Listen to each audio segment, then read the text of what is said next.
오늘 함께 묵상하실 말씀은 마태복음 10장 34절부터 42절 말씀입니다. 내가 세상에 화평을 주러 온 줄로 생각하지 말라.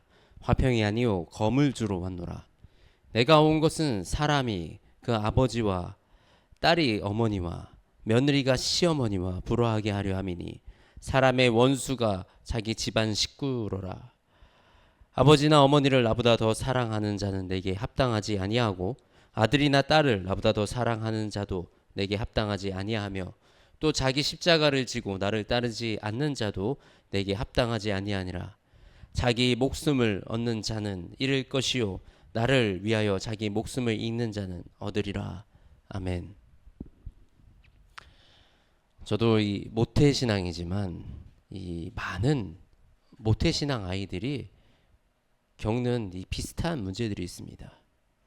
바로 이 착한 아이 컴플렉스.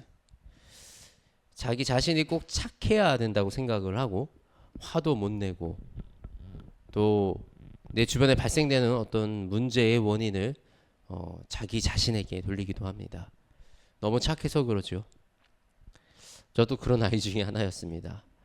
화내면 죄를 짓는 것 같고 무조건 내가 참아야 할 것 같고 져야 하는 것 같고 그랬습니다. 근데 어느 날 말씀을 읽다가 되게 이렇게 짜릿한 말씀을 만난 적이 있어요. 바로 예수님의 그 성전 정화 사건.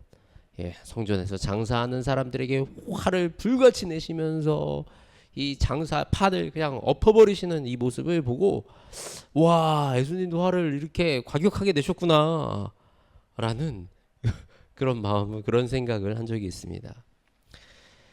우리가 또 이 말씀 중에서 우리가 하나님의 성품 중에서 조금 잘못 이해하고 있는 부분이 있습니다. 그것이 또 공의입니다. 공평과 공의는 다릅니다. 우리가 생각하는 공평은 똑같이 일하면 똑같이 받고 적게 일하면 적게 받고 많이 일하면 많이 받는 것이 공평입니다. 그런데 예수님은 포도원의 일꾼의 비유를 통해서 적게 일한 자와 많이 일한 자를 같은 품삯을 주시는 그 하나님의 마음을 설명하셨습니다. 공평은 내가 주장하는 나의 권리입니다. 그런데 공의는 하나님의 긍휼입니다. 우리가 공의로움을 또 이 착함을 잘못 이해하면 살아가면서 정말 많은 딜레마를 겪게 됩니다. 제가 그랬었습니다. 근데 오늘 예수님은 세상에 화평을 주러 온 것이 아니라 검을 주러 왔다 말씀하십니다. 마치 이 말씀은 또 우리 마태복음 5장의 그 산상수훈에서 화평케 하는 자는 복이 있나니 저들이 하나님의 아들이라 일컬음을 받을 것이요 라고 말씀하셨던, 가르쳐 주셨던 그 예수님의 가르침에 반대되는 것 같은, 이 부딪히는 것 같은 그런 말씀입니다. 근데 우리가 그렇게 느끼는 거는 화평을 이해하지 못해서 그래요. 이 화평케 하는 자는 너희끼리 그냥 사이좋게 지내라, 이 말씀이 아니에요. 예수님이 화평케 하러 이 땅에 오셨습니다. 예수님은 하나님과 우리를 화평케 하시기 위해서 이 땅에 오셨던 거예요. 유대인들의 삶이 어땠습니까? 그들의 삶은 훌륭했습니다. 율법을 지키고 그 율법을 가르치고 그 자손 대대로 그 율법을 지키는 삶을 살아가고, 그런데 예수님은 왜 그들에게 그렇게 잘못되었다, 너희들이 악하다 이렇게 말씀을 하셨나요? 그 율법이 하나님보다 우선시되어 하나님의 뜻과 하나님의 마음에 상관없이 그 율법으로 살았기 때문입니다. 그렇게 하나님과 화평을 이루지 못한 거예요. 예수님은 우리가 하나님과 화평을 이루는 그 삶을 살아나가기를 원하시는 것입니다. 예수님은 그것을 위해서 이 땅에 오셨어요. 그러면 하나님과 화평을 이루려면 어떻게 해야 되나요? 우리가 하나님과 화평을 이루기 위해서 가장 먼저 해야 될 것이 무엇인가요? 죄로부터 떨어져 나오는 겁니다. 바로 회개죠. 우리가 죄로부터 분별되어서 우리가 하나님의 뜻대로 아버지의 이끄심대로 살아가야 돼요. 우리는 이 세상 사람들을 화평하게 할 능력이 없어요. 뭐 흔히 사회생활 잘한다는 그것이 무엇입니까? 사회생활 잘한다는 거는 이 사람이 좀 잘못해도 눈 감아주고 좋은 게 좋은 거고 조금 쉬운 방법으로 해결하려고 인맥, 지연, 학연, 수단과 방법을 가리지 않고 좀 나보다 어설프고 좀 모자라 보이는 사람은 무시하고 강자 앞에서 비위 맞추고 이런 게 사회생활 아닙니까? 이렇게 해서 사람들과 좋은 관계, 좋은 분위기 만들어내는 것이 그것이 화평일까요? 우리는 그런 관계가 깨지더라도 아버지와 화평을 이루며 살아가는 것, 바로 세상의 방식과 분별되어 진리를 수호하고 진리의 우리가 방식으로 세상을 살아가는 그것이 바로 화평입니다. 우리가 이 화평을 지켜나아갈 때, 우리가 하나님과의 이 화평을 지켜나아갈 때 우리 안에 평화를 주시는 분은 하나님이세요. 그건 우리가 할 수 있는 게 아니에요. 우리가 지켜야 할 것은 우리의 전통이 아니에요.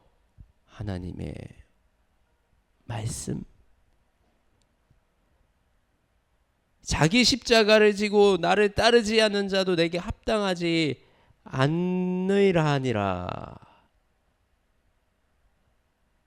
자기 십자가가 뭐예요? 자기 십자가가 바로 말씀입니다. 말씀에 순종하지 못하고 내 생각, 내 경험, 나의 주장, 이것이 나를 지배하고 살아가는 것은 십자가를 거부하는 거예요.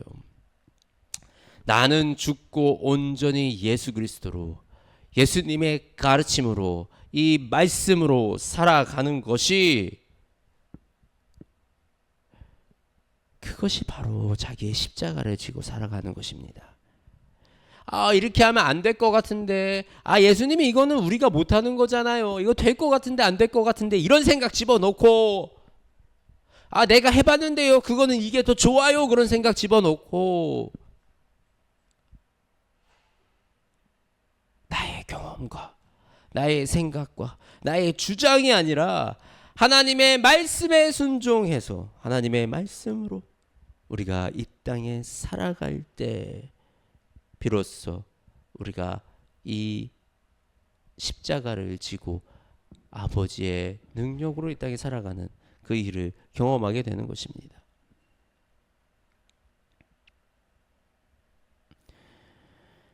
그렇게 우리가 하나님과 화평케 되었을 때 이 세상 속에서 우리가 박해당할 수 있어요.